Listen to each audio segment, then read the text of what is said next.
ಸಾರ್ವಜನಿಕರಿಗೆ ಕಾರುಗಳು, cycle motor ಮತ್ತು ಆಟೋ ರಿಕ್ಷಾದವರಿಗೆ ಖಾಸಗಿ ವಾಹನಗಳಾದಂತ ಲಘು ವಾಹನಗಳು ಧಾರವಾಡ ಜುಬ್ಲಿ ಸರ್ಕಲ್ ದಿಂದ ನವಲೂರ್ವರೆಗೆ ಹಾಗೂ ನಮ್ಮ ಹುಬ್ಬಳ್ಳಿಯ ಪ್ರೆಸಿಡೆಂಟ್ ಹೋಟೆಲ್ ಉಣಕಲ್ಕೆರೆಯಿಂದ ಹೊಸೂರು ಸರ್ಕಲ್ ವರೆಗೂ ಇವತ್ತ ಎಲ್ಲ ಅಧಿಕಾರಿಗಳಿಗೆ ನಾವು ಮನವಿಯನ್ನು ಕೂಡ ಕೊಟ್ಟಿದ್ವಿ.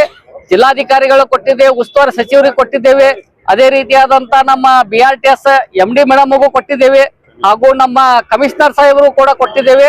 ಆದ್ರೂ ಕೂಡ ಯಾರು ಕೂಡ ಇದಕ್ಕ ಸ್ಪಂದನೆಯನ್ನ ಮಾಡ್ತಾ ಇದ್ದಿದ್ದಿಲ್ಲ. ಅದಕ್ಕ ನಾವೆಲ್ಲ ಧಾರವಾಡ ಧ್ವನಿಯ ಒಂದು ಸಂಘಟನೆಯ ವತಿಯಿಂದ ಇವತ್ತ ಧಾರವಾಡದಾಗ ಇರುವಂತ ಎಲ್ಲಾ ಸಾರ್ವಜನಿಕರನ್ನ ಕರ್ಕೊಂಡು, ವಿವಿಧ ಸಂಘಟನೆಗಳನ್ನ ಕರ್ಕೊಂಡು ಇವತ್ತ BRTS ರಸ್ತೆ ಒಳಗ ನಾವು ಹೋಗ್ಬೇಕಂತೇಳಿ ತೀರ್ಮಾನ ಮಾಡಿದ್ವಿ. ಅದೇ ಪ್ರಕಾರ ಇವತ್ತು ಎಲ್ಲ ನಮ್ಮ ಧಾರವಾಡ ಸಾರ್ವಜನಿಕರು ಹಾಗೂ ನಮ್ಮ ವಿವಿಧ ಸಂಘಟನೆ ಎಲ್ಲ ಸದಸ್ಯರು ಕೂಡ ಇವತ್ತು ಇಲ್ಲಿ ಬಂದಿದ್ದಾರೆ. ಅವ್ರನ್ನ ಕರ್ಕೊಂಡು ಇವತ್ತು ನಾವು BRTS ರೋಡ್ದಲ್ಲಿ ಇವತ್ತು ಒಳಗೆ ನಾವು ಪ್ರವೇಶವನ್ನ ಮಾಡ್ತಾ ಇದ್ದೇವೆ. ಪೊಲೀಸರು ಪರ್ಮಿಷನ್ ಕೊಡದೇ ಇದ್ರು ನಾವು ಅಲ್ಲಿ ಒಳಗೆ ಹೋಗ್ತೇವೆ ಸರ್. ಯಾಕಂತಂದ್ರೆ ನಮ್ಮ ಇದ್ರ ಪ್ರಕಾರ ನಾವು ಯಾರ್ಯಾರಿಗೆ ಮನವಿ ಕೊಡ್ಬೇಕಾಗಿತ್ತು, ಯಾರ್ಯಾರಿಗೆ ತಿಳಿಸಬೇಕಾಗಿತ್ತು, ಎಲ್ಲರಿಗೂ ತಿಳಿಸಿದ್ದೇವೆ. ಆದ್ರೆ ಯಾರು ಕೂಡ ಅದಕ್ಕೆ ಸ್ಪಂದನೆ ಮಾಡ್ತಾ ಇಲ್ಲ. ಹೀಗಾಗಿ ನಮ್ದೇನು ಇವತ್ತ ನಮ್ಗ ತ್ರಾಸ ಆಗತೈತಿ, ಸಾರ್ವಜನಿಕರಿಗೆ ಏನಾಗತೈತಿ. ಇವತ್ತ ತಾವು ನೋಡ್ದಂಗ ಅಲ್ಲಿ BRTS ರೋಡ್ದಲ್ಲಿ ಖಾಲಿ ಇರ್ತೈತಿ. ನಾವು BRTS ವಿರೋಧಿಗಳಲ್ಲ, ನಮಗ್ BRTS ಬೇಕು. ಆದ್ರೆ ಅದರಲ್ಲಿ ಹೋಗ್ಲಿಕ್ಕೆ ಧಾರವಾಡ ಸಿಟಿ ಲಿಮಿಟ್ ಅಲ್ಲಿ ದಾಟು ಮಟ್ಟ ಅಷ್ಟೇ ನಮಗೆ ಅವಕಾಶ ಮಾಡಿಕೊಡ್ರಿ ಅನ್ನೋದು ನಮ್ದೊಂದು ಬೇಡಿಕೆ. ಅವಳೆ ನಗರದಲ್ಲಿ BRTS ಯೋಜನೆಯನ್ನ ಮಾಡಿದ್ದಾರೆ. ಅದು ಅವೈಜ್ಞಾನಿಕವಾದಂತಹ ಒಂದು ಯೋಜನೆ.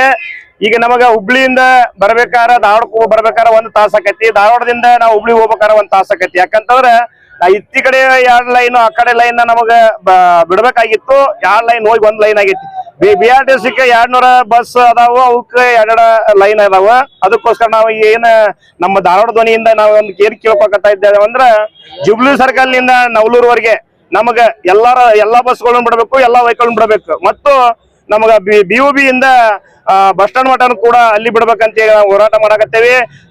ನಾವು ಎಲ್ಲಾ ಅಧಿಕಾರಿಗಳಿಗೆ ಭೇಟಿಯಾಗಿದ್ದೇವೆ, ಎಲ್ಲಾ MLA ಗಳಿಗೆ ಭೇಟಿಯಾಗಿದ್ದೇವೆ. ಯಾರು ಸ್ಪಂದಿಸಾಕತ್ತಿಲ್ಲ. ಯಾಕಂತಂದ್ರೆ ಜನಸಾಮಾನ್ಯರ ಕೂಗನ್ನ ಯಾರು ಕೇಳಾಕತ್ತಿಲ್ಲ. ಅದಕ್ಕೋಸ್ಕರ ನಾನು ಮಾನ್ಯ ಜಿಲ್ಲಾ ಉಸ್ತುವಾರಿ ಮಂತ್ರಿಗಳಿಗಾಯ್ತು ಮತ್ತು ನಾವು ಕೇಂದ್ರ ಸಚಿವರಿಗಾಯ್ತು ಈ ಮೂಲಕ ನಾವೆಲ್ಲ ಒತ್ತಾಯ ಮಾಡ್ತಾ ಇದ್ದೇವೆ. ದಯವಿಟ್ಟು ಈ BRTS ಯೋಜನೆಗಳನ್ನ ಸರಿಯಾಗಿ ನೋಡಬೇಕು ಮತ್ತು ಎಲ್ಲಾ ಜನಸಾಮಾನ್ಯರ ಒಂದು ವೆಹಿಕಲ್ಗೆ ಅನುಕೂಲ ಮಾಡಿಕೊಡ್ಬೇಕಂತೇಳಿ ಈ ಮೂಲಕ ನಾವು ಕೇಳ್ಕೊತಾ ಇದ್ದೇವೆ.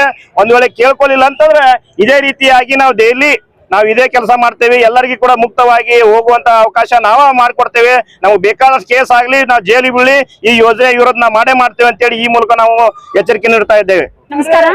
ಇವತ್ತು ನಾವು BRTS ನ ಅವೈಜ್ಞಾನಿಕವಾಗಿ ಏನು ರೋಡ್ಗಳ ರಸ್ತೆಗಳ ನಿರ್ಮಾಣ ಮಾಡಿದರೆ ಅದರ ವಿರುದ್ಧವಾಗಿ ಇವತ್ತು ನಾವು ಧಾರವಾಡ ಧ್ವನಿ ಹಾಗೂ ಧಾರವಾಡದ ವಿವಿಧ ಸಂಘಟನೆಗಳ ಜೊತೆಗೆ ಇವತ್ತು ಒಂದು ಬೈಕ್ ರ್ಯಾಲಿಯನ್ನು ಹಮ್ಮಿಕೊಂಡಿದ್ದೀವಿ. ಕಾರಣ ಇಷ್ಟೇ, ಕಳೆದ ಸುಮಾರು 1 ವರ್ಷಗಳಿಂದ ನಾವು ಸತತ ಪ್ರಯತ್ನದಿಂದ ಎಲ್ಲ ಅಧಿಕಾರಿಗಳಿಗೆ ಮನವಿಯನ್ನ ಕೊಟ್ಟಿದ್ದೀವಿ.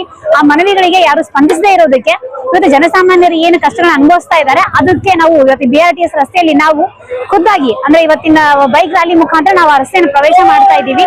ಕಾರಣ ಇಷ್ಟೇ, ಜನಸಾಮಾನ್ಯರು ಈ ಒಂದು ಗೋಡಿಂದ ಹೊರಗೆ ಬರಬೇಕು ಅನ್ನೋ ಕಾರಣಕ್ಕೆ ನಮ್ಮ ಲಿಮಿಟ್ ಸ್ಟಾಪ್ ಗಳಿಗೆ ಮಾತ್ರ ನಾವು ಮನವಿಯನ್ನು ಕೊಟ್ಟಿದ್ದೀವಿ. ಪೂರ್ತಿಯಾಗಿ ಕೇಳಿಲ್ಲ, ಅದನ್ನು ಸಹ ನಮ್ಗೆ ಅನುಕೂಲ ಮಾಡಿಕೊಡ್ಲೇ ಆಯ್ತಿಲ್ಲ. ಇನ್ನಾದ್ರೂ ಎಲ್ಲ ಅಧಿಕಾರಿಗಳು ಎಚ್ಚೆತ್ತುಕೊಳ್ಳಿ ಅಂತ ಹೇಳಿ ಕೇಳ್ಕೊಳ್ತೀವಿ.